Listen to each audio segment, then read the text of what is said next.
Hello student, जैसा कि मैंने आपको बोला था कि बजट के ऊपर एक वीडियो आएगी, तो वो आज हम कर रहे हैं। ओके, हम बजट के कुछ की फीचर्स के ऊपर बात करेंगे कि उसमें क्या क्या चीज़ें हैं, क्या क्या दी गई हैं, क्या क्या चीज़ें होंगी आने वाले फ्यूचर के अंदर। ओके, तो बट उससे पहले हम बात करते हैं कि बजट है क्या, ये हमारे कॉन्स्टिट्यूशन में मेंशन है या नहीं है। तो भैया बजट टर्म जो है वो हमारे कॉन्स्टिट्यूशन में मेंशन नहीं है। ओके, तो वो नहीं है, इसमें ये जो टर्म है ये उसमें मेंशन नहीं है। इसकी जगह पर क्या दिया हुआ है, वो दिया गया एनुअल फाइनेंशियल स्टेटमेंट। ओके, और फिर कुछ चीज़ें की जाती है कि भाई हमारे जो फाइनेंशियल मैटर्स हैं उनसे डील वगैरह, आर्टिकल्स की बात करें तो 112 से 117 तक जो हमारे आर्टिकल्स है वो हमारे फाइनेंशियल मैटर से डील करते हैं। फिर एक चीज़ और निकल कर आती है कि भैया जो हमारा बजट है, तो वो जो बजट जो प्रिपेयर किया जाता है, ठीक है, बजट जो प्रिपेयर करते हैं उसकी नोडल बॉडी कौन है, तो वो है department of financial economic sorry department economic affairs. और ये किसके अंडर में काम करता है, वो फाइनेंस मिनिस्ट्री के अंदर में। ओके, ये कुछ चीज़ें हो गई। अब हम लोग पूरा का पूरा इस बजट को देखने से पहले कुछ चीज़ें पढ़ते हैं जो कि वन डे एग्जाम्स के अंदर कुछ कुछ फैक्ट्स वगैरह हैं जो अपने को पता होना चाहिए। तो वो मैं बोल रहा हूँ, आप लोग लिख सकते हैं। ओके, तो उसमें पहली चीज़ आती है कि जो पहले फाइनेंस मिनिस्टर थे वो कौन थे। वो अगर मैं बात करूँ तो आगे हम पढ़ते हैं, ये देखो यहाँ पर। तो पहले जो फाइनेंस मिनिस्टर थे वो थे आर के शनमुखम चेट्टी। ओके, फिर यहीं पर एक चीज़ और निकल कर आती है कि भैया चलो ये तो अपने फर्स्ट फाइनेंस मिनिस्टर हो गए, बट अगर मैं बात करूं कि महिला फाइनेंस मिनिस्टर की जो वुमेन फाइनेंस मिनिस्टर थी वो कौन थी, वो थी हमारी इंदिरा गांधी, फर्स्ट वुमेन। ठीक है, फिर एक और चीज़ निकल कर आती है कि यार ठीक है, हम लोग स्टार्टिंग से ही जब से हम इंडिपेंडेंट हुए उससे पहले से भी बजट प्रिपेयर करते आ रहे हैं, बजट वगैरह पेश करते आ रहे हैं, तो ठीक है। बट एक चीज़ अगर देखी जाए कि सबसे ज़्यादा बजट जो प्रेजेंट किया गया है वो किसने किया है, और वहाँ पर क्वेश्चन ये भी आ सकता है। ठीक है, तो वो किया है सबसे ज़्यादा, वो है मोरारजी देसाई ने।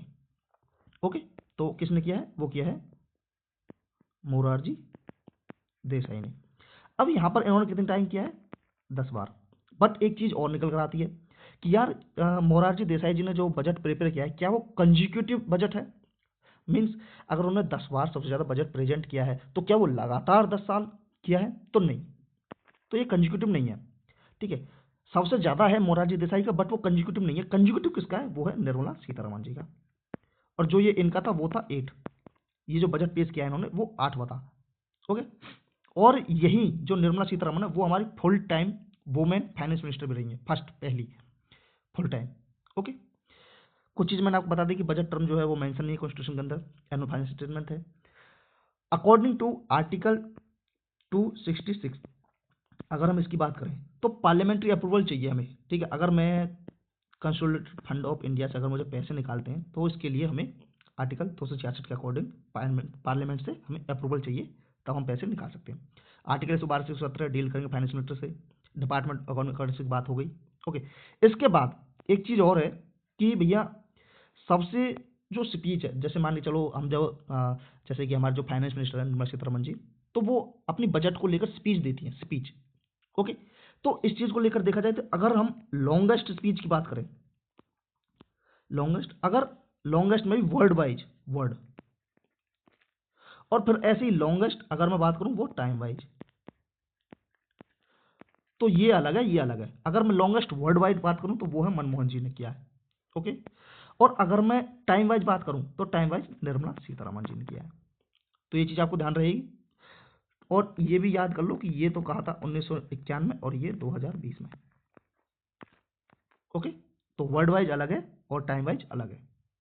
ठीक है, तो ये चीज़ हो गई हमारी।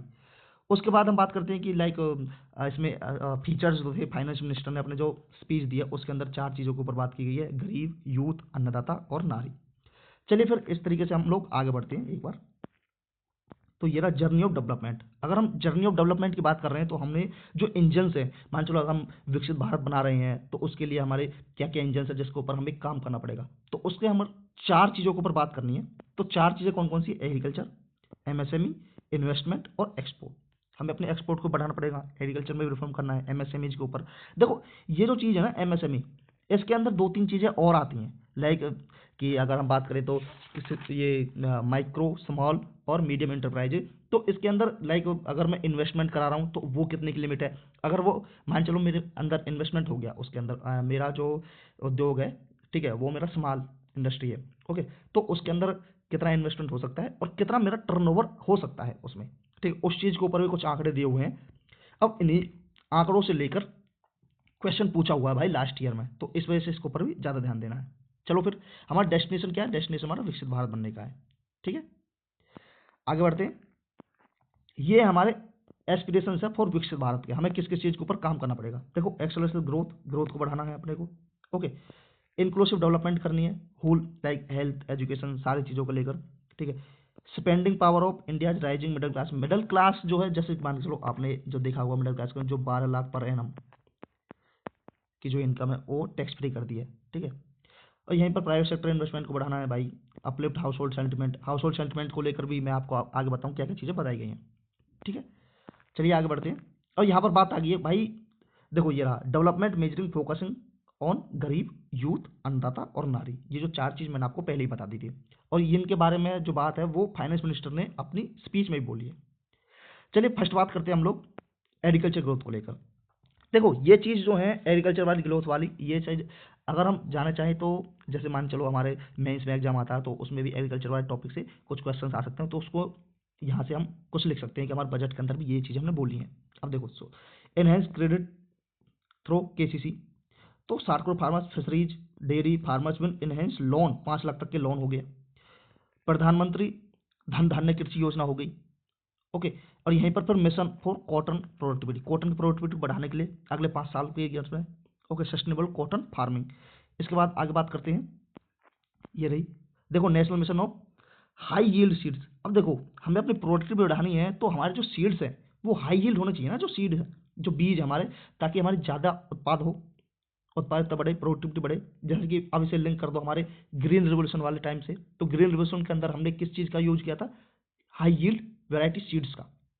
ओके, सेम ऐसे ही यहाँ पर मखाना बोर्ड इन बिहार, मखाना बोर्ड सेटअप बिहार में। अब देखो यहाँ पे क्वेश्चन बना सकते हैं भाई मखाना बोर्ड की कहाँ पर है। ठीक है, ताकि हमारे प्रोडक्शन जो वो उनकी जो processing, value addition, marketing, organization, APOs. Okay, ये चीज़ें। अब यहाँ पर एक चीज़ और आती है जहाँ पर क्वेश्चन बन सकता है कि भाई आत्मनिर्भर परिशिष्ट के अंदर हमें आत्मनिर्भर बनना है। कैसे? देखो 6 साल का तो प्लान है ही, बट इसमें स्पेशल फोकस की बात कही गई है, वो भी 3 दालों के ऊपर, 3 पल्सेस के ऊपर, तुर, उड़द और मसूर। अब सोचो भाई, तुर, उड़द और मसूर। अब यहाँ पर यूपीएससी ये 3 दालों का नाम लिख देगा, प्लस में यहाँ पर और वो क्या कहते हैं मूंग की दाल डाल दी या फिर कुछ चना डाल दिया, ऐसी चीज़ें और डाल के पूछेगा भाई इसके ऊपर स्पेशल फोकस की बात की है। पर आपको ध्यान देना है भाई, ये 3, तुर, उड़द और मसूर। ठीक है, इंक्रीजिंग प्रोडक्टिविटी, प्रोटीन कंटेंट को इनहेंस करना।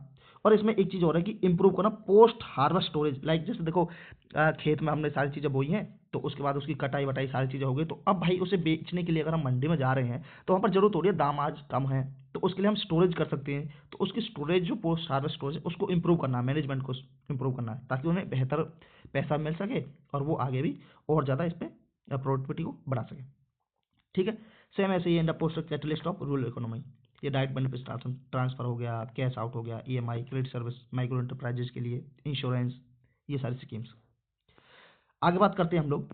अब यहाँ पर आ गया सपोर्टिंग एमएसएमईज को, एमएसएमईज को सपोर्ट करने के लिए, आप फ्यूचर मेक इन इंडिया के लिए। अब यहाँ पर देखो एक चीज़ है जो मैं आपको बताना चाह रहा हूँ, यहाँ पर है credit cards for micro enterprises. अब देखो भाई छोटे छोटे उद्योग वगैरह लगा रखे हैं, छोटी छोटी चीज़ें हैं, तो उनके लिए कुछ क्रेडिट कार्ड्स वगैरह हैं कि अगर आपको क्रेडिट कार्ड दिया जाता है तो आप लोग कितना लोन ले सकते हो, कितनी चीज़ें तक, तो उसके लिए 5 लाख लिमिट। अब देखो यहाँ पर एक क्वेश्चन आ सकता है कि भैया जो माइक्रो एंटरप्राइजेज हैं उनके लिए जो क्रेडिट कार्ड की लिमिट है वो 10 लाख कर रखी है। क्या है 10 लाख? नहीं भाई, ये 5 लाख है। ओके, अब देखो 10 लाख जो कार्ड्स हैं वो पहले साल इशू करे जाएंगे, 10 लाख कार्ड इशू करे जाएंगे। ठीक है, लिमिट है 5 लाख की, सिर्फ उन्हीं को मिलेगा, और वो भी है जो माइक्रो एंटरप्राइज जिन्होंने खोला हुआ है, वो रजिस्टर है उद्यम पोर्टल के अंदर। ये चीज़ आपको ध्यान रखनी है। ठीक है, अगर आपने रजिस्ट्रेशन नहीं कराया तो आपको नहीं मिलेगा भाई, अगर आप रजिस्ट्रेशन कराओगे तो ही आपको मिलेगा ये जो क्रेडिट कार्ड है जिसमें 5 लाख तक की लिमिट है। समझ गए? उसके बाद स्कीम क्या है? फर्स्ट टाइम इंटरप्राइजेज के लिए, जो एंटरप्रेन्योर्स है। मान चलो मेरी पहले कभी कोई इंडस्ट्री वगैरह नहीं थी, मैंने भाई छोटा सा कारखाना खोला अपना, तो मेरा फर्स्ट टाइम हो गया।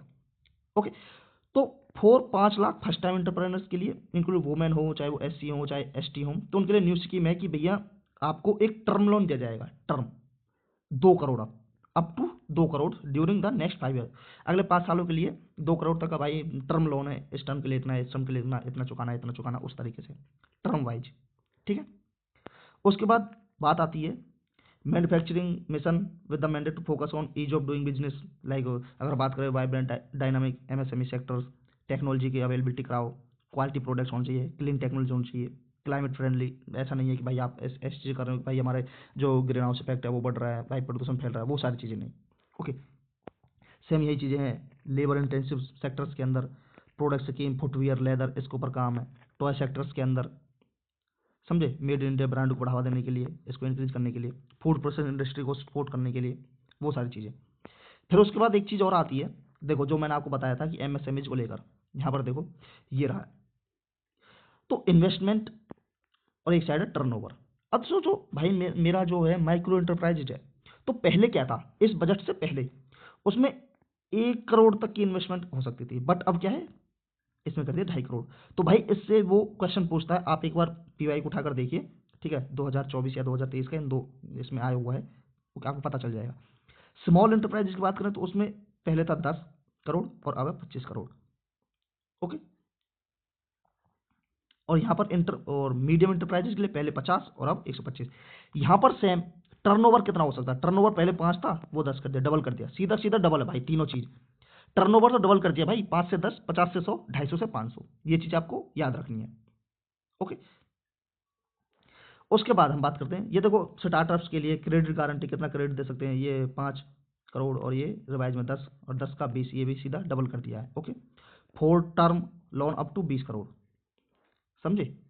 उसके बाद आगे बात करते हैं भाई इन्वेस्टिंग इन पीपल या इकोनॉमी इनोवेशंस के अंदर, लाइक अगर बात करें तो ये रहा सक्षम आंगनबाड़ी पोषण 2.0, एक्सपेंशन आईआईटीज के अंदर जो कैपेसिटी है, मान के चलो पहले सपोज कर लो कि आईआईटीज के अंदर पहले जो एडमिशंस होते थे वो 20,000 लगा लो, बट अब इन्हें एक्सपेंड किया जाएगा, भाई 20 से 50 कर दो या 20 से 40 कर दो, उस तरीके से, ठीक है। डे केयर सेंटर्स बनाए जाएंगे, कैंसर सेंटर्स बनाए जाएंगे ऑल डिस्ट्रिक्ट हॉस्पिटल्स के अंदर। भारतीय भाषा पुस्तक स्कीम, हाँ Bharatiya Bhasha Pustak scheme, provide digital form Indian language book for school and higher education. तो भाई इंडियन लैंग्वेज जितनी भी हैं तो उनमें बुक्स वगैरह उनको डिजिटल प्रोवाइड करा जाएगा स्कूल और हायर एजुकेशन के लिए, ठीक है, भारतीय भाषा पुस्तक स्कीम। उसके बाद है 5 central national centre for excellence for skilling के लिए सेटअप किए जाएंगे ग्लोबल एक्सपर्टीज या पार्टनरशिप के साथ करके। उसके बाद है अटल टिंकरिंग लैब है भाई गवर्नमेंट स्कूल के अंदर, ये सेटअप की जाएंगी। आर्टिफिशियल इंटेलिजेंस एजुकेशन के अंदर इसको बनाया जाएगा। ब्रॉडबैंड कनेक्टिविटी की बात की जा रही है भाई, जितने भी गवर्नमेंट स्कूल्स हैं, सेकेंडरी स्कूल्स हैं या प्राइमरी हेल्थ केयर सेंटर, उनको रूरल एरियाज के अंदर, क्योंकि आपने देखा होगा भाई नेट की कनेक्टिविटी जो है वहाँ पर बहुत ही कम है, स्लो है, तो उसको ब्रॉडबैंड कनेक्टिविटी से जोड़ दिया जाएगा ताकि वहाँ पर नेट वगैरह सारी चीज़ें फैसिलिटीज वगैरह हो जाएं। Okay, expansion of medical education, medical education के अंदर भाई ये देखो 75,000 seats in the next 5 year, ठीक है, तो adding 75,000 seats, 10,000 additional seats. PM Svanidhi revamp करना, UPI linking, credit card, capacity building support, welfare of online platform workers के लिए जन आरोग्य, ये पीएम जन आरोग्य योजना, ये सारी चीज़ें करनी है। उसके बाद देखो कुछ चीज़ें यहाँ पर दी हुई हैं कि भैया अब मान चलो ये जो सपोर्ट है स्टेट्स के लिए इंफ्रास्ट्रक्चर के लिए, तो इसमें कितना खर्चा है, वो सारी चीज़ें, ताकि जैसे देखो ये मैं एक चीज़ और आगे बताऊंगा कि भैया जो स्टेट को हम शेयर दे रहे हैं ना, वो इस बार बढ़ा है, ठीक है। पहले जो खर्चा होता था सबसे ज़्यादा, जैसे मान चलो हमारा जो रुपये है, पैसा है हमारे पास, आ कहाँ से रहा है, दूसरा है कि हम पैसा एक्सपेंड कहाँ कर रहे हैं, कहाँ हम खर्चा कर रहे हैं। तो पहले हमारा जो खर्चा सबसे ज़्यादा होता था वो होता था कि भैया हमने जो लोन लिया है अदर कंट्री से, तो वो लोन को चुकाने में सबसे ज़्यादा पैसा जाता था। बट इस वाले में क्या हुआ है कि जो हम जो सेंट्रल गवर्नमेंट है वो स्टेट को जो शेयर दे रही है, ठीक है, स्टेट के अंदर वहाँ पर योजनाएं को चलाने के लिए, रोड कनेक्टिविटी, बहुत सारी चीज़ें वहाँ पर इंफ्रास्ट्रक्चर के लिए, ओके, इन्वेस्टमेंट के लिए, तो वहाँ पर जो पैसा दे रही है, ठीक है, जो सरकार पैसा दे रही है वो स्टेट शेयर में सबसे ज़्यादा जा रहा है। ओके, तो ये एक ट्रेंड थोड़ा कम हुआ है, तो वहाँ पर आपको हो सकता है कि यूपीएससी क्वेश्चन बना दे, बट यहीं पर यही सारी चीज़ें हैं कि किसके लिए फ्री लोन्स दिया जाएगा 50 साल के लिए, अगले 50 सालों के लिए free loan, interest free loan to state capital expenditure और इंसेंटिव्स फॉर रिफॉर्म के लिए। फिर जल जीवन मिशन है, 100% कवरेज किया जाएगा 2028 तक। देखो यहाँ ये ईयर आपको याद रखना भैया 2028, वो हो सकता है 2027 कर दे, 29 कर दे या 30 कर दे, ऐसे तो आपको पता चलना चाहिए कि जो जल जीवन मिशन हम लोग चला रहे हैं उसमें 100% कवरेज जो हमें अचीव करना वो 2028 तक है, वो एक्सटेंड कर दिया, मिशन एक्सटेंड 2028 तक, ठीक है। पावर सेक्टर रिफॉर्म की बात की गई है, एसेट मोनेटाइजेशन प्लान है, अर्बन चैलेंज फंड, ये सारी चीज़ें। उसके बाद हम बात करते हैं भाई मैरीटाइम डेवलपमेंट फंड की। Okay, long term financing with 49% contribution by the government, government का 49%, ये कंट्रीब्यूशन होगा। लाइक अगर हम बात करूँ न्यूक्लियर एनर्जी मिशन के अंदर विकसित भारत में, तो भैया न्यूक्लियर एनर्जी, इसमें क्या है कि कुछ अमेंडमेंट्स किए गए हैं एटॉमिक एनर्जी के अंदर, और उसमें क्या है कि हम लोग पार्टनरशिप करेंगे विद द प्राइवेट सेक्टर्स के साथ, ठीक है। उड़ान है, रीजनल कनेक्टिविटी बनाने के लिए 120 new destinations, 4 crore passengers in the next 10 year, Swamih fund two, और फ्यूचर नीड्स। अब देखो यही ये कि भाई बार बार आप लोग देख रहे हो कि बिहार के लिए इतना कुछ कर दिया, बिहार के लिए ये कर दिया, बिहार के लिए वो कर दिया, कि बिहार की तो बल्ले बल्ले हो गई। तो वो सारी चीज़ें like Bihar future needs Bihar, उसके लिए कंट्रीब्यूशन के लिए, जैसे मतलब स्टेट शेयर की जो मैंने बात की थी। ओके, तो ग्रीन फील्ड एयरपोर्ट्स बनाने के लिए, finance sports, western Kosi canal project के लिए तो वो पैसा दिया जाएगा, ठीक है। उसके बाद कुछ चीज़ें हो रहा है कि ये देखो टूरिज्म के ऊपर क्या बात की गई है, टूरिज्म को लेकर। अब टूरिज्म को लेकर भाई क्या बात है, टूरिज्म को लेकर देखो, top 50 tourism destination sites develop partnership with, जो अलग अलग स्टेट्स के अंदर लाएगा भाई, टूरिज्म घूमने के लिए कहीं ना कहीं कुछ चीज़ें तो होंगी हर स्टेट्स के अंदर है, तो उन्हें डेवलप किया जाएगा स्टेट से पार्टनरशिप के साथ। वहाँ पैसा दिया जाएगा, इन्वेस्ट किया जाएगा कि भैया ऐसे शेयर, ऐसे मतलब उन्हें को डेवलप करो उस जो टूरिस्ट साइट है, तो वहाँ से पैसा कमाओ भाई, टूरिस्ट आएंगे पैसा मिलेगा। Introducing streamline e visa facility, e visa facility बढ़ाया जाएगा, स्किल डेवलपमेंट प्रोग्राम चलाए जाएंगे यूथ के लिए, परफॉर्मेंस लिंक इंसेंटिव, मुद्रा लोन दिया जाएगा, होम, देखो मुद्रा लोन फॉर होम स्टे। अब देखो बहुत बार आप लोग देखोगे, जैसे आप में से बहुत से लोग जम्मू कश्मीर घूमने के लिए कश्मीर में गए होंगे, लद्दाख साइड या फिर इधर उत्तराखंड या हिमाचल साइड गए होंगे, तो वहाँ पर क्या चीज़ें हैं कि जैसे मान चलो ये एक घर है, ओके, तो ये घर है, तो यहाँ नीचे एक बिल्डिंग, ऊपर तो ये कुछ कमरे बनाए हुए, नीचे तो वो जो फैमिली है जिनका ये घर है वो रह रही है, और ऊपर के जो कमरे हैं वो उन्होंने होम स्टेज के लिए दे रखे हैं ताकि उन्हें पैसा मिल सके, तो उसके लिए मुद्रा लोन्स प्रोवाइड किया जाएगा। तो ये चीज़ें हैं होम स्टेज के लिए। ईज ऑफ ट्रैवल कनेक्टिविटी को मतलब मान चलो यहाँ कोई साइट है तो यहाँ की जो ट्रैवल है वो नहीं हो पा रही, तो उस ट्रैवल को कनेक्टिविटी को मतलब ईजी किया जाएगा, वो सारी चीज़ें। उसके बाद बात करते हैं हम लोग, ये देखो यहाँ पर पीएम रिसर्च फेलोशिप के लेकर बात की गई है, ठीक है। आईआईटीज के अंदर, आईआईएससीज के अंदर 10,000 फेलोशिप, तो टेक्नोलॉजिकल रिसर्च के लिए, रिसर्च डेवलपमेंट 20,000 करोड़ इम्प्लीमेंट, ठीक है। इनोवेशन के लिए gene bank crops germplasm, second जो जीन बैंक है वो 10 lakh germplasm link, national geospatial mission, पर वही ज्ञान भारतम मिशन की बात की गई है। अच्छा, एक्सपोर्ट को प्रमोट करने के लिए, अगर हम एक्सपोर्ट को अपने प्रमोट करने हैं तो उसके ऊपर बात की गई कि export promotion mission, okay, cross border factoring, sports MSMEs को टैकल, नॉन टैरिफ मेजर्स के लिए ओवरसीज, ताकि उनके ऊपर जो टैरिफ है, जो टैक्स वगैरह लगाते हैं, ड्यूटी वगैरह लगाते हैं, वो ना लगे, ओके। यही Bharat trade net, global supply chain को सपोर्ट करने के लिए इंटीग्रेशन के साथ। Warehouses facility for air cargo जो लाइक हवाई जहाज वगैरह जा रहे हैं तो अपग्रेड करना, अपग्रेड करेंगे किसको, इंफ्रास्ट्रक्चर को, वेयर हाउसिंग को, एयर कार्गो के लिए, ताकि हाई वैल्यू जो परिसिबल जो हॉर्टिकल्चर प्रोडक्ट्स हैं वो खराब ना हो, ठीक है। तो वो सारी चीज़ें हैं। उसके बाद कुछ चीज़ें हो रहे हैं, रिफॉर्म एज ए फ्यूल, तो फाइनेंस सेक्टर के अंदर रिफॉर्म क्या क्या चीज़ें की जा रही हैं। फाइनेंस सेक्टर के अंदर बात करोगे तो ग्रामीण क्रेडिट स्कोर है, ताकि जो स्कोर है तो क्या कैसे स्कोर किया जा रहा है, like serve the credit needs, कितना क्रेडिट देना है कितना नहीं है, सेल्फ हेल्प ग्रुप्स हो गए उनके मेंबर्स, या फिर रूरल एरियाज के अंदर। उसके बाद NAFED setup parcel credit investment facility for corporate bonds, infrastructure के लिए मतलब बॉन्ड्स वगैरह इशूज किए जाएंगे, वो सारी चीज़ें, ठीक है। और उसके बाद कुछ चीज़ें हैं like rationalisation of requirement procedures, speedy approval of company mergers, like अगर कोई कंपनी मर्ज वगैरह कर रही है ताकि जो जो स्पीडी अप्रूवल मिल जाए। यहाँ पर आपने देखा होगा भाई सालों साल वही चीज़ चलती रहती है, कुछ नहीं हो रहा, ठीक है। एक चीज़ और है कि जो हम देखते रहते हैं भाई एफडीआई की लिमिट पिछले साल जो की थी वो 74% की थी, बट इस बार क्या कर दिया इस बीच में, वो 100% कर दिया भाई। FDI limit for the insurance sector, और याद रखना भाई इंश्योरेंस सेक्टर एक चीज़ बोली गई है यहाँ पर, इंश्योरेंस सेक्टर के लिए विल बी रेज्ड फ्रॉम 74 से 100%। तो ये भाई इंश्योरेंस सेक्टर के लिए, ठीक है। ऐसा मत सोचना कि भैया ये हर चीज़ में भाई 100% कर दिया, हर चीज़ के अंदर चाहे कुछ भी हो जाए, क्योंकि हमारे कुछ स्पेसिफिक एरियाज ऐसे भी हैं जहाँ पर एफडीआई अप्रूवल नहीं है, रेलवेज हो गया, एटॉमिक एनर्जी हो गई, ठीक है, ये सारी चीज़ें जो है। बट इंश्योरेंस यहाँ पर आपको यहाँ तो आपका जो यूपीएससी है वो घुमा सकती है स्टेटमेंट बना के, भैया जो एफडीआई लिमिट है गवर्नमेंट ने वो फलाने ढिकाने सेक्टर में 100% कर दिया, कुछ और बोल देगा। या फिर इंश्योरेंस में अभी वो नहीं की गई है, अभी आने वाले 2-3 सालों में उसे 100% कर दिया जाएगा, तो ऐसा लिखे वो कह सकता है। तो आपको वहाँ पर ध्यान देना है भैया इंश्योरेंस सेक्टर में वो हो गई है 100%। उसके बाद टैक्स रिफॉर्म, भाई जो सबसे ज़्यादा जो क्यूरियोसिटी है भाई लोगों के अंदर, मतलब भाई टैक्स को लेकर भाई 12 लाख पर एनम जो हमारी है वो भाई टैक्स फ्री हो गई है, टैक्स फ्री हो गई बिल्कुल भाई साहब। तो वो न्यू इनकम टैक्स बिल आ गया है, ठीक है। तो उसके बाद एक ये है जन विश्वास बिल 2.0। देखो तो ये जन विश्वास बिल 2.0 का क्या मतलब है, to decriminalise more than 100 provisions in like. अब देखो मैं आपको एक सीधी चीज़ बताता हूँ कि मैंने कोई टैक्स वगैरह नहीं भरा, ठीक है, सपोज करो मैंने टैक्स वगैरह नहीं भरा, तो भाई मेरे ऊपर क्या होगा कि लोग मुझे पकड़ लिया और जेल में डाल देंगे, या फिर कुछ मैंने थोड़ी बहुत छोटी मोटी चोरी कर ली तो उसके लिए मुझे मतलब जेल भेज दिया भाई, ठीक है, ये चीज़ हो गई।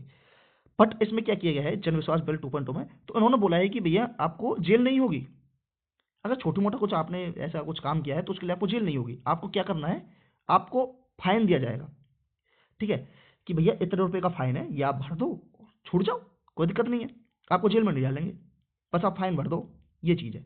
अब देखो ये इसके पीछे करने का कारण भी भैया कि भाई जेल के अंदर बहुत सारे कैदीज वगैरह मतलब ऐसे हैं जो कि जिनको बस छोटे मोटे चार्ज है, बट वो जेल की सजा काट रहे हैं, कुछ बेगुनाह भी हैं। फिर जेल के अंदर आजकल आप देखने होंगे कि भाई बहुत सारी चीज़ें केसेज आ रहे हैं, कोई लड़की प्रेग्नेंट हो गई है या तो मतलब समझ रहे हो, आप लोग न्यूज़पेपर वगैरह पढ़ते हो तो बहुत सारी चीज़ें आती हैं निकल कर, ठीक है। उसके बाद इनडायरेक्ट टैक्स प्रपोजल्स के अंदर क्या चीज़ें हैं, तो देखो रेशनलाइज किया गया कस्टम टैक्स को स्ट्रक्चर को इंडस्ट्रियल गुड्स के अंदर, like removal of 7 tariff rate, जो 7 तरह के जो टैरिफ्स वगैरह लगाते हैं तो उन्हें रिमूव किया गया है। अप्लाई नोट, अब देखो ये एक चीज़ है कि सेस सेस क्या होता है, चाहे हेल्थ सेस हो गया या फिर एजुकेशन सेस हो गया, एनवायरमेंटल सेस हो गया, एग्रीकल्चर सेस हो गया, तो ये जो अलग अलग तरह के सेस लगते थे ना कि भैया 0.5% इतना, 1.5%, 2% सेस इतना, तो वो आप लगा दो। जैसे आप देखो आप ना जैसे पेट्रोल पंप पर जाते हो, ठीक है, पेट्रोल पंप पर आप जब पेट्रोल भराते हो ना तो वहाँ पर लिखा होता है कि इतने percent cess, education cess, health cess, वहाँ पर कुछ ना कुछ चीज़ें होती हैं तो वहाँ पर सेस लगता है। तो इसमें बोला है कि अब एक सेस से ज़्यादा नहीं लगेगा। मैं मान के चलो ये जो पूरा है ये हेल्थ सेस, एजुकेशन सेस या फिर एग्रीकल्चर सेस, एनवायरमेंट सेस, इन सबको मर्ज कर दिया है, एक ही सेस रहेगा, एक से ज़्यादा नहीं रहेंगे, तो वो चीज़ यहाँ पर बोली गई है, समझिए। चलो आगे बढ़ते हैं भाई। सेक्टर स्पेसिफिक कुछ प्रपोजल्स है, लाइक अगर मैं बात करूं कि मेक इन इंडिया को बढ़ावा देना है तो exemption open cell, LED, LCD, loom वगैरह, promotion of MRO, exemption 10 years के लिए, ठीक है, ships breaking, railway goods imported for repair के लिए, उसके लिए एक्सपोर्ट प्रमोशन, एक्सपोर्ट को हमारे जो एक्सपोर्ट है उनको ऊपर ड्यूटी फ्री इंपोर्ट्स वगैरह, हैंडीक्राफ्ट्स या लेदर सेक्टर्स के अंदर ट्रेड फैसिलिटेशन की बात की गई है, ठीक है, time limit fixed, finalisation of provisional assessment वगैरह, ये सारी चीज़ें हैं, ओके। उसके बाद बात करते हैं हम लोग आगे।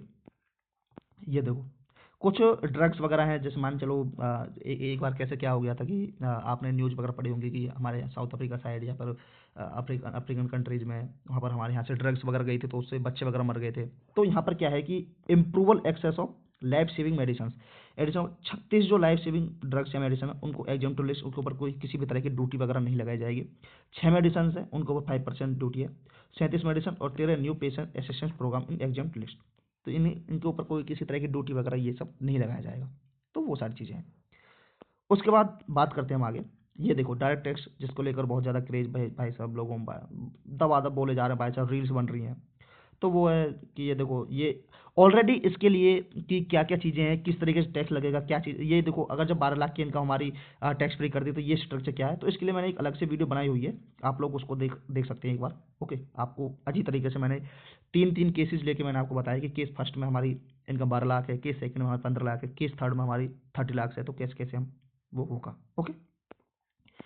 तो यहाँ पर मैं ज़्यादा ध्यान नहीं दे रहा हूँ। उसके बाद कुछ चीज़ें की गई हैं कि rationalisation of TDS, TDS means tax deducted at source, TCS tax collected at source. तो उसके लिए क्या किया गया है कि डिडक्शन की जो लिमिट है सीनियर सिटीजन की वो बढ़ा दी है, जैसे 50,000 पर डिडक्शन होता अब वो 1 लाख पर होगा, समझ गए। अब एनुअल लिमिट है 2.40 लाख की for TDS on rent increase 6 lakh. सोच करो कि मेरी कोई ज़मीन है, ठीक है, उस ज़मीन पर मैंने कोई दुकान वगैरह या फिर रूम वगैरह बना दिए, वो रेंट पे दे दिए, तो मेरी जो एनुअली जो वहाँ से रेंट मिल रहा है, मुझे पैसे मिल रहे हैं, वो मिल रहे हैं सपोज करो 5 लाख इस बजट से पहले। तो इस 5 लाख में से 2,40,000 रुपये जो थे वो मेरे टैक्स फ्री थे, उस पर कोई मतलब टैक्स वगैरह नहीं है। बट उसके बाद 2.40 लाख लाइक 2,60,000 वो जो रुपये बचे उसके ऊपर लगना था, ठीक है। बट अब क्या गया है इस बजट में, इसमें बजट में ये 6 लाख की लिमिट कर दी है, ओके। अगर आपकी पर ईयर एनुअली है ये भाई, मंथली काउंट करना है इसको, तो ये एनुअली जो लिमिट है, ओके, तो वो 6 लाख कर दी। अब मान चलो मेरी 5 लाख आ रही है तो मेरे ऊपर कोई टैक्स नहीं है, 6 लाख होती तभी कोई टैक्स नहीं था, ओके। तो ये लिमिट बढ़ा के 6 लाख कर दी है। फिर है इनकरेजिंग वॉलेंटरी कंप्लेंट्स की extension of time limit to file update return, कि फाइल वगैरह अपडेट जो मतलब लिखते हैं तो वो 2 साल से 4 साल कर दिए। Okay. Reducing complaints burden, like जो ये जो कंप्लेंट्स है स्मॉल चैरिटेबल ट्रस्ट हो गए, इंस्टीट्यूशंस हो गए, जो increasing the paid of registration के लिए 5 साल से 10 ईयर्स में वो कर दिया। पर इसके अंदर एक चीज़ और है कि टैक्स पेयर जो टैक्स देते हैं, ठीक है, उनको अलाउ कर दिया है कि भाई क्लेम कर सकते हैं annual value of 2 self occupied property 2। मतलब आपके पास अगर 2 प्रॉपर्टी हैं तो वो आपको अलाउ है, कोई प्रॉब्लम नहीं है। Okay, without any condition. समझ गए। उसके बाद कुछ चीज़ें की गई हैं, लाइक एम्प्लॉयमेंट एंड इन्वेस्टमेंट के अंदर टैक्स सर्टेनिटी है। ये देखो यहाँ पर ये tax certainty electronic manufacturing schemes के अंदर, tonnage tax scheme for inland vessels के अंदर, इनको से 5 ईयर्स में स्टार्टअप्स को लेकर। तो ये सारी चीज़ें आगे बात करते हैं। यहाँ पर तो मेन चीज़ें जो मुझे बतानी थी वो हो चुकी हैं ज़्यादातर। ओके, अब यहाँ पर कुछ चीज़ें देखते हैं कि भाई जो हमारा पैसा है वो रुपी कम्स फ्रॉम, कहाँ से आता है। देखो सबसे ज़्यादा पैसा जो हमारा आ रहा है वो कहाँ से आ रहा है, 24% भाई। ये कहाँ से, बोरोइंग्स। मतलब आपने देखा भी होगा कि यार हम बहुत ज़्यादा उधार लेते हैं भाई दूसरे देशों से, कभी कितना कभी कितना। तो अब देखो जब हम उधार ज़्यादा ले रहे हैं तो हमें चुकाना भी ज़्यादा पड़ेगा। तो वही है कि रुपी कम फ्रॉम, हमारा बोरोइंग से ज़्यादा है, पर रुपी गोज फ्रॉम, गोज टू, मतलब हमारा जो एक्सपेंडिचर वो भी हम पर ज़्यादा होगा। बट इस बार ट्रेंड चेंज हुआ है, वो आपको छोटी छोटी जो चीज़ें हैं उस पर आपको ध्यान देना पड़ेगा भाई। देखो 24% हमारा जो आ रहा है वो भाई बोरोइंग से आ रहा है, अदर लाइबिलिटीज है। उसके बाद देखो ये आपको एक क्वेश्चन बना सकता है इंक्रीजिंग ऑर्डर में या डिक्रीजिंग ऑर्डर में। ऑलरेडी भाई क्वेश्चन आए हुए हैं इस चीज़ों से, ठीक है। जैसे लास्ट ईयर आपने देखा होगा कि जीएसटी से हमारे पास सबसे ज़्यादा पैसा आया था। ओके, सबसे ज़्यादा, तो उसको ऊपर क्वेश्चन बना देता। हो सकता है यहाँ पर आ जाए कि हमारे पास बोरोइंग से सबसे ज़्यादा है, उसके बाद इनकम टैक्स से, ठीक है। अब देखो यहाँ पर जो बोरोइंग्स थी लास्ट ईयर, बोरोइंग्स के बाद जीएसटी थी, उसके बाद इनकम टैक्स था। बट इस बार क्या है, इस बार इनकम टैक्स है, उसके बाद फिर जीएसटी है, तो थर्ड पर जीएसटी है। तो आपको इस तरीके से करना है कि बोरोइंग्स, उसके बाद फिर ऐसे बोरोइंग्स, उसके बाद फिर इनकम, और उसके बाद फिर जीएसटी। ऐसे आपको ऐसे एरो लगा के आप लोग थोड़ा नोट कर सकते हैं। उसके बाद कॉर्पोरेशन, फिर ऐसे करके कॉर्पोरेशन लगा दो, कॉर्पोरेशन टैक्स, समझिए। उसके बाद फिर non tax receipt, non tax receipt में यही है जहाँ से आएगा, मतलब रिवेन्यू रिसिप्ट है। रिवेन्यू रिसिप्ट के अंदर आप टैक्सेबल और नॉन टैक्सेबल जो होते हैं, लाइक नॉन टैक्स के अंदर आप देखोगे कि जैसे आपने फॉर एग्जांपल के बेसिस पे बताऊँ, मैं रोड बनाया, रोड के ऊपर आपको टैक्स लग रहा है, तो आप तो पे करोगे बट वो हमारे टैक्सेबल नहीं है, ठीक है, क्योंकि उन्होंने बताया वो तो अपना खर्चा निकाल रहे हैं। सेम ऐसे ही मान के चलो आपने कोई घर है आपका, ठीक है, तो घर आपने छोड़ दिया, आपने बिजली लगी हुई है, बट वहाँ पर कुछ ना कुछ चीज़ें आपका बिल आएगा, वो बिजली का नहीं है, वो भाई उस कंपनी की तरफ से, जो कंपनी आपको बिजली दे रही थी उसने इंफ्रास्ट्रक्चर पर खर्च किया है कुछ ना कुछ चीज़ें, ठीक है, तो उसका बिल आएगा, कुछ ना कुछ पैसे आते हैं तो वो आपको देना पड़ेगा, वो नॉन टैक्स रिसिप्ट के अंदर काउंट किया जाता है। समझ गए। तो 9%। उसके बाद फिर यूनियन एक्साइज ड्यूटी है 5%। उसके बाद कस्टम्स, और उसके बाद नॉन डेट कैपिटल रिसिप्ट, ठीक है। तो ये चीज़ आपको याद रखनी भाई, वो मतलब इंक्रीजिंग डिक्रीजिंग ऑर्डर में पूछ सकते हैं। सेम आगे बढ़ते हैं हम लोग, रुपी गोज टू।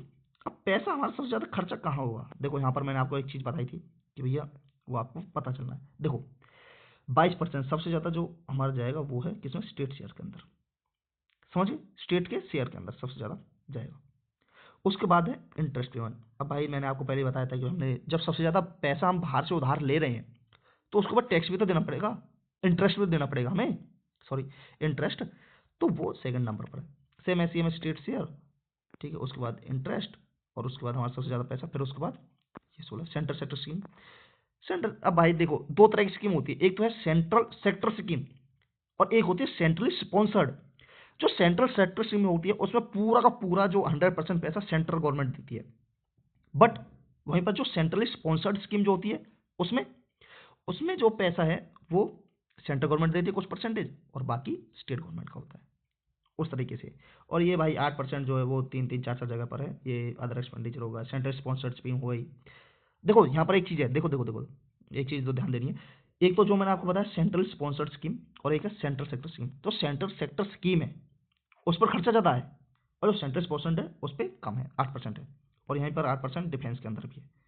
ओके, तो ये चीज़ आपको पता होनी चाहिए। उसके बाद आगे बढ़ते हैं भाई, रिसिप्ट हमारे पास पैसा, देखो ये जो रिसिप्ट है ये टोटल इन दोनों को मिलाकर हमारा जो टोटल बजट बनता है वो है। जैसे मान चलो हम बहुत बार देखते हैं कि भैया इस बार जो हमारा बजट है वो कितने लाख करोड़ का था, कितने लाख करोड़ का बजट हमारे पेश किया है, तो ये देखो रिवेन्यू रिसिप्ट कितनी है, एस्टिमेटेड 14 ये लाख करोड़ में है, 34.2 लाख करोड़। और यहाँ पर 2025-26 की कैपिटल रिसिप्ट जो है, अब भाई देखो रिवेन्यू रिसिप्ट और कैपिटल रिसिप्ट आपको पता ही होगा, सर जी रिवेन्यू में हम लोग दूसरे देशों से उधार ले रहे हैं, वो सारी चीज़ें हैं। यहाँ पर हमने डिसइन्वेस्टमेंट कर दिया। जो कैपिटल रिसिप्ट में जो हमारे पास पैसा आ रहा है, लाइक पेड वगैरह जो मतलब हमने पैसा दिया उसको हम लोग कवर कर रहे हैं, वो सारी चीज़ें। तो इन दोनों को टोटल को मिलाकर सीधा सीधा 50 पॉइंट कुछ के समथिंग होगा। ओके, उतने लाख करोड़ का हमारा बजट था, समझ गए। उसके बाद एक्सपेंडिचर खर्चा भाई, अब देखो सोचो भाई खर्चा, effective capital expenditure 15.5 lakh crore, और रिवेन्यू एक्सपेंडिचर लाइक जैसे मतलब पेंशन वगैरह में सैलरी वो सारी चीज़ें, तो सबसे ज़्यादा हमारा रिवेन्यू एक्सपेंडिचर है 39.4 लाख करोड़। उसके बाद फिर बात करते हैं ये इकोनॉमिक फाउंडेशन भाई, डेफिसिट ट्रेंड, जैसे मान चलो हम डेफिसिट को अपने की कम की बात कर रहे हैं, फिजिकल डेफिसिट हमारा कम हो, तो वो सारी चीज़ देखो यहाँ पर हमने घटाया भी है। अगर हम पिछले लास्ट ईयर का ट्रेंड देखोगे तो यहाँ पर देखो हमारा जो इस बार का जो हमारा ट्रेंड है, लाइक 2025-26 में जो एस्टिमेट है हमारा जो डेफिसिट रहना चाहिए वो 4.4% के समथिंग होना चाहिए एज कम्पेयर टू जीडीपी के 4.4% तक, समझे। सेम ऐसे ही रिवेन्यू डेफिसिट 1.5 और primary deficit 0.8, effective revenue deficit 0.3। तो ये आपको पता होना चाहिए भाई, मेनली तो ये फिजिकल डेफिसिट है, इसके ऊपर ही पूछा जाता है, पर आपको ये थोड़ा बहुत पता होना चाहिए कि कितना कितना होना चाहिए। हाँ एक चीज़ और है कि वो एक चीज़ बोल सकता है कि स्टेगनेंट तरीके से, मतलब कंटिन्यूसली वो घटता जा रहा है, तो घटा है तो भाई बिल्कुल घटा है। देखो आप पहले 6.7 था और देखो ये घटता ही है, यहाँ पर आप देखते रहोगे तो कंटिन्यूसली घट रहा है, तो घटा जा रहे हैं हम लोग, तो मतलब हम इंप्रूव कर रहे हैं। ओके, उसके बाद आगे भाई टोटल ट्रांसफर स्टेट, अब देखो जो मैंने आपको बताया था भाई, ट्रांसफर स्टेट्स को यूटीज को, ये रहा सबसे 25.60 लाख करोड़, ये चीज़ें हैं। ये मैंने आपको बताया कि हमारा जो 22% है सबसे ज़्यादा पैसा कहाँ खर्च होगा, तो वो मैंने आपको बता दिया। अब देखो ये चीज़ है भाई जो मतलब कई तरह के फैक्ट्स वगैरह स्टेट एग्जाम या फिर वनडे एग्जाम्स वगैरह जो पूछते हैं कि हमारा जो सबसे ज़्यादा पैसा है वो कहाँ पर खर्च हो रहा है, कहाँ पर किस मिनिस्ट्री के अंदर है, किस चीज़ के ऊपर है, तो भैया यहाँ पर ये आपको देख लेना है। 4.91 ये इस तरीके से 4,91,700 इतना कुछ करोड़ करके डिफेंस के अंदर, फिर रूरल डेवलपमेंट में, होम अफेयर्स के अंदर, एग्रीकल्चर, एलाइड सर्विसेज के अंदर, ये सारी चीज़ें। और सबसे कम जो है वो है साइंटिफिक डिपार्टमेंट्स के अंदर, ये 55,679 करोड़ रुपए, समझ गए। तो ये रहा हमारा एक पूरा का पूरा बजट का एनालिसिस। तो इतनी सारी चीज़ें हैं इसमें, और बाकी जो मैंने आपको बताया था कि जो टैक्स को लेकर, तो उसके लिए मैंने अलग से एक वीडियो बना दी है, तो वो आप ज़रूर देख लेना, ठीक है। तो पसंद आए सेशन तो भाई अपने यार दोस्तों के पास या फिर जो भी हैं देख रहे हैं जो प्रिपरेशन में है उनको जरूर शेयर करना। ओके, और वीडियो अगर पसंद आए तो लाइक शेयर सब्सक्राइब जरूर करें। तो मिलते हैं हम नेक्स्ट वीडियो में। Thank you, thanks for watching.